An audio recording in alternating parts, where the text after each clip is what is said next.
দিনৰ পৰা মই ৰাইজক কৈ আহিছিলোঁ যে প্ৰধানমন্ত্ৰী নৰেন্দ্ৰ মোদী ডাঙৰীয়াৰ উদ্যোগত কাজিৰঙাত আমি এটা এলিভেটেড কৰিডৰ বা এখন ডাঙৰ উৰণীয়া সেতু নিৰ্মাণ কৰিম।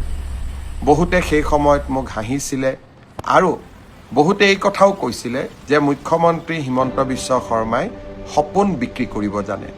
হয়, মই সপোন দেখোঁ, কিন্তু সেই সপোন বাস্তৱত পৰিণত কৰিবলৈও আমি অযুত পৰিশ্ৰম কৰোঁ।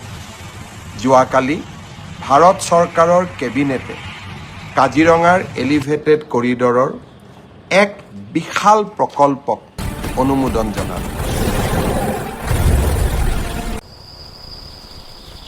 কাজিৰঙা অভয়াৰণ্যৰ অঞ্চলটো যি 34.5 কিলোমিটাৰ হ'ব, তাত এটা ডাঙৰ এলিভেটেড কৰিডৰ আমি নিৰ্মাণ কৰিম।